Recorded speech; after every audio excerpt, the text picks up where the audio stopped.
मैं बहुत कम जगह जाता हूँ, लेकिन जब सरकार का फोन आया कि चलना है और सर ने बताया कि भाई ये जो है हम लोग गुरुकुल स्टार्ट कर रहे हैं, क्योंकि इनकी जो कोचिंग संस्थान है, आप जानिए कि पटना के जितने बड़े और नामी शिक्षक हैं सब आज शाम तक इस मंच पर दिखेंगे। वो चाहे समझिए तो वो अपनी कविता बापू खींचता था, तो बिना नहीं जाएंगे।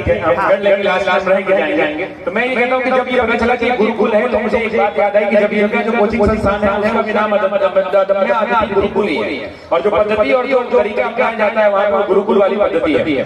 तो मैं सर को बहुत बहुत धन्यवाद देता हूँ कि सर आपने पटना से इतना दूर खोला है ताकि हम लोग भी बीच बीच में जब कभी घूमने का मन अपने देसी बहाने पटना से बाहर निकल सके। हम सबकी भी यही इच्छा होती है।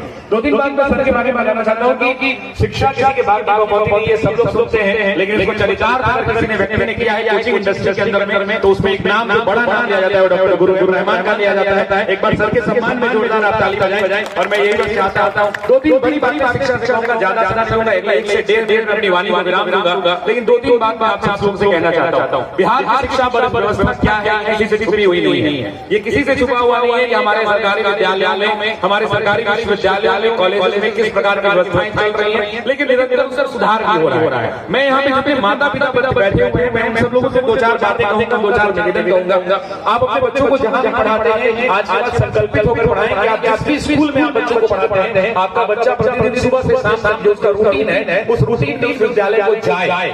ये एक बड़ी बात है कि विद्यालय के अंदर में अटेंडेंस ऑफ द स्टूडेंट्स दिन प्रतिदिन कम होते जा रहे हैं। अगर बच्चा प्रतिदिन विद्यालय नहीं जाएगा, तो प्रतिदिन अपनी किताबों का अध्ययन नहीं करेगा, जो मानक पुस्तकें हैं वो किताबों को प्रतिदिन नहीं पढ़ेगा, तो वैसे परिस्थिति में कहीं ना कहीं उसका बेस जोर रह जाएगा। उसको मजबूत बनाने की आवश्यकता है, जिसके लिए आपको अपने बच्चों को प्रतिदिन विद्यालय भेजना होगा। ये पहली बात है। दूसरी बात यह है कि आप अगर समझते हैं कि आपका बच्चा आगे चल के आईएएस बने, आईपीएस बने, डॉक्टर बने, इंजीनियर बने, तो ये सिर्फ सोचने से नहीं होगा। इसके लिए दो चार काम करने होंगे। इसमें कितने माता पिता हैं यहाँ पे, या कितने बड़े भाई जो अपने छोटे भाई का स्कूल का डायरी को देखते हैं, पिताजी अपने बेटे का स्कूल का कॉपी खोल के देखते हैं कि आज मेरा बेटा और मेरा बेटी स्कूल में पढ़ा कितना है। तो जब आप इतने संवेदनशील नहीं है, तो आप किस प्रकार का उम्मीद अपने आने वाली पीढ़ियों से कर रहे हैं, जरा जरूर विचार करिएगा। तो आज के बाद, आज पहले आप लोग करते हैं, मुझे उससे लेना नहीं है, लेकिन आज के बाद जब आप जाएं तो अपने भाई की, अपने बेटे की, अपने बेटियों की कॉपियां एक बार पढ़ के देखें। एक कप चाय की पिए आपको, और जितने देर में आप चाय का एक कप पिएंगे उतने देर में आपके बेटा का कॉपी पलट जाएगा और आपको पता चल जाएगा कि इसका विकास कितना हो रहा है।